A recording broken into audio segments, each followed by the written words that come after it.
This is HFO's Multifamily Marketwatch, presented by Pacific Exteriors Northwest, a contractor specializing in siding and exterior envelopes, delivering exceptional quality and service for over 30 years.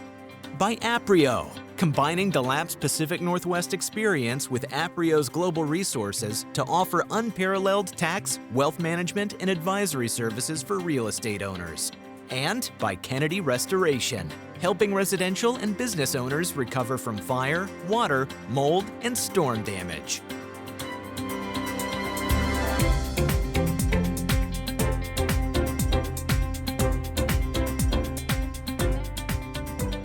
Welcome back to Multifamily Market Watch. I'm Greg Frick, partner at HFO Investment Real Estate. Today we have with us from Portland State University, Professor of Finance and Real Estate, Julia Freybote. We're doing this at the end of April. A couple of weeks, about a month ago, Portland City Council had brought up a proposal or looking at investigating a co-salt vacancy tax on commercial and residential. And I know we talked when we heard that, and kind of tell a little bit about, I know you guys had looked about doing a study on that and asked from assistants to get information. I know a lot of our viewers probably got emails from us saying, hey, fill out this survey, but maybe give kind of the context of what your thought was when we talked about why to try to get more information for this. Absolutely. Our first thought was, oh my God, there's so much education needed on the public side and the general public. Thank you for saying that. Yes. And that is, that's where we come in. Right. We're an education provider, and part of that and our service to the city is actually to help policymakers understand a business that they don't understand. Right. And also the general public, because I think unless you run a business, you do not understand commercial real estate or business in general. And so the general public and policymakers, and educating them on the issues that are leading to vacancies and what property owners are doing was one of the goals that we were pursuing. The other one was to start a channel of communication between public side and the industry. And I think as PSU, as Center for Real Estate as PSU, we are in a unique position because we're neutral. We're connected to both. Mm-hmm. And we're not an advocacy group, we're independent.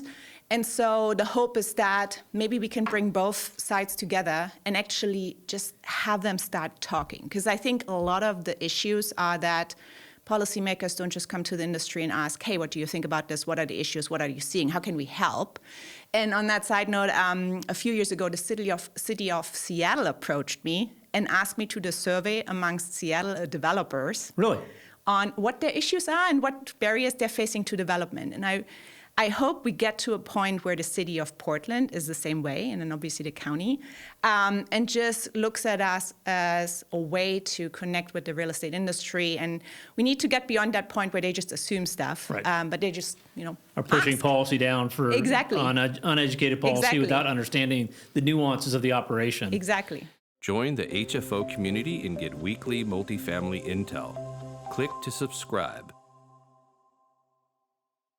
So when you guys did this survey, like I said, I know a lot of our clients and got it. Who are the people that you heard from, got it back?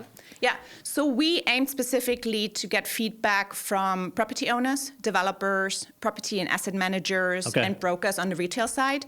And so we got a lot of response. We got, I think in total, 800 something people clicked through the survey. We had about 600 responses. Okay. And of those, we had about a little bit more than 400 people that were property owners, developers, brokers, and property managers with at least 1% of their portfolio in the city of Portland. Okay. So this was really concentrated for the city of Portland. Yeah. So we really wanted feedback from folks that have skin in the game, and then obviously focused on multifamily, market rate, and affordable, and retail. Okay. And and so, and I know you may also be wondering what can the survey give us that maybe we can't get anywhere else with public data? And I think part of it is public data shows us the vacancy. You walk around town, yes, there's a lot of vacancy. But I think the reason why the vacancy is there, what property owners are doing, and what the impact would be of, a vacancy tax is something that you cannot get from public data. And actually, that was something that the team that was hired by the city of Portland was commissioned with, to find out what would be the impact of vacancy tax, what are the motivations. And so we actually worked with them as well to help them. So yeah, they actually, in addition to industry experts, reviewed the questions as well that we sent out in the survey. And we gave them the results of the survey, including the comments. And there were many. So they can include that in their report. And this is the group that was commissioned from the city to do the study. Correct. Right. So they will include the results of the survey as well in their recommendations to the city. Oh, good. And so this will land. And thank you everybody who responded. Your comments and your answers will end up in the report. So looking at reasons respondents gave for vacancies, and let's talk about market rate apartments now. Was there something that surprised you, or is something you kind of already suspected that just reaffirmed that? As somebody who talks to property managers and property owners and developers on a regular basis, no. I was absolutely surprised.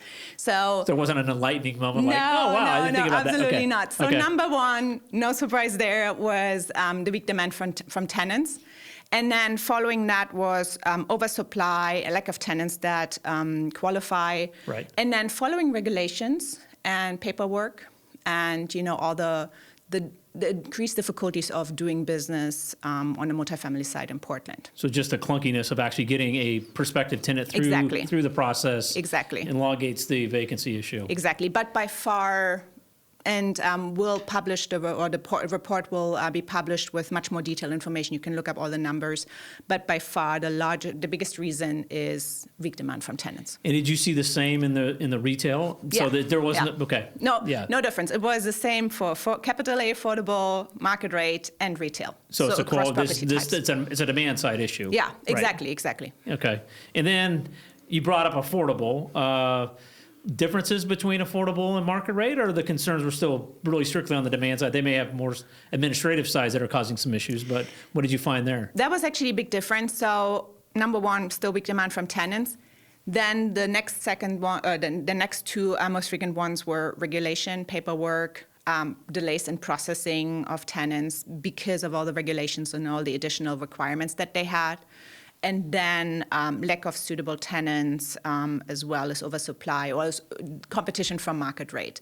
But with them, the whole paperwork, admin, was right below weak demand from tenants. Any surprises on the retail side or the office side? Retail side, surprisingly, so office we didn't include. Right, so we focused on ground for retail. Right, okay. But number two for them was cost of TI. Okay, so just the build-out cost. Yes. Okay. Build-out cost was a very big concern after demand for tenants. On the retail side, weak demand by tenants was even larger in terms of the frequency with which that was brought up than multifamily. Oh, interesting. But okay. Cost of TI was number two. So I know one of the core, well, I don't know if it's a core assumption. I'm not sure where they come up with this, that there's owners holding space off-market intentionally. I hear it. It's hard not to laugh. I mean, I do laugh. It's kind of laugh, but then you also want to cry. Like it just reiterates the non-understanding of the business. Did you guys ask that question directly, or how did you kind of come to that one? So that was one of those, and I've done a lot of surveys over the years, but one of those, like sometimes you just have to ask a really duh question. Right. At least the duh from a real estate perspective, but there are lots of people out there that wouldn't understand it. So that's why we included it. Sometimes you just have to ask it directly. And not surprisingly, 99% of respondents said, no, we do not intentionally hold offices, spaces or units vacant. There were a few people that said yes, but the reasons for that were, we're using one unit for staff. Okay. So they can take their breaks there. Right. Obsolete, we're renovating it, we're about ready to sell it to owner-occupier. Those were the only reasons that people brought up for why they on purpose hold spaces or units vacant. But otherwise, 99% was like, no, this assumption is absolutely incorrect, as we all know. As we all, yes. Yeah. But that keeps getting brought up when City Council talks about why they think this is going to happen. I'm just, every time I hear it, I just want to go, wait a minute, what? This doesn't, I've heard them bring up tax benefits and things. Like, there are no tax benefits to keeping it. There just doesn't make no sense at all. Well, I think probably some of you that also took the survey had this question as one of the ones that you chuckled. I got a lot of feedback on, oh my God, I had a laugh. Really? with this question at least. Yeah. Now, I know it also asked owners and managers, what are they already doing to reduce vacancies? Concessions, lower rents. What did the list tell you about whether is it self-correct? I mean, what did you see? Did anything come out on that side? Yeah, so absolutely in terms of across property types, the predominant strategies with regards to increasing occupancy were lowering rents, free rent and concession, and then increasing marketing efforts. And then for retail also, like trying to figure out more innovative leasing structures.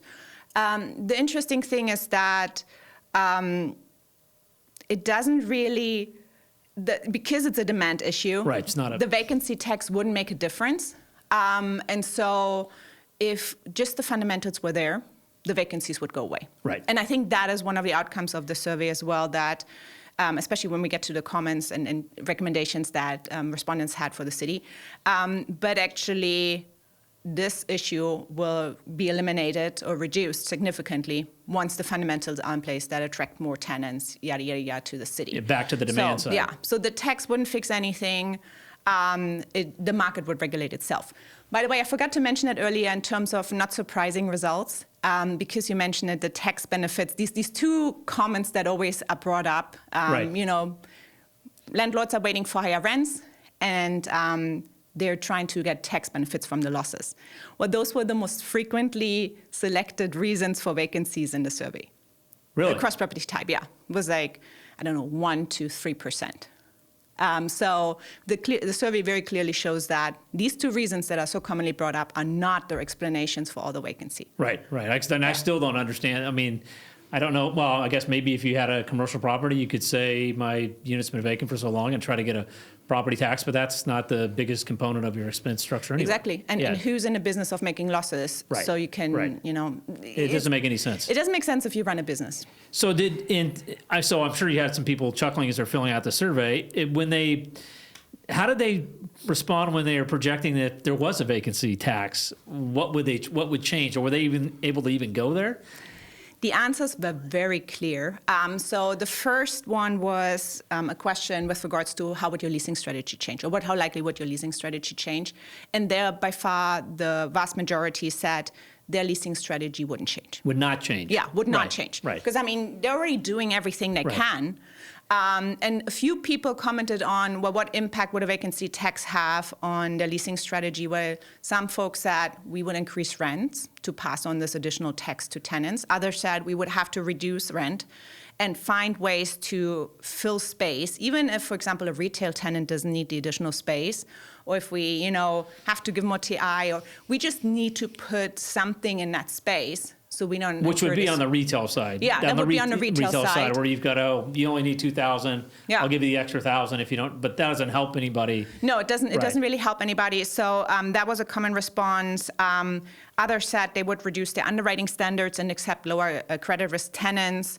A lot of respondents also said we would just leave the city. So not necessarily. We're moving on to the investment strategy in a little bit, but or convert to owner occupier. So there are definitely a bunch of respondents that gave some idea of how it would change the leasing strategy. But overall, the conclusion would be it would make it even more risky for them to be a landlord. And it would increase the financial difficulties, especially for affordable housing. Right. And basically, wouldn't improve the operational and financial situation of landlords. You're not going to fix the vacancy. Yeah. So I know there was a separate question on investment and development strategy. What did the respondents say there, and how concerned were they? How concerned should the city be based on what they said? Yeah. So that was a very clear response. That was a very clear response to that one. Again, so we asked how likely would it change your investment and development strategy?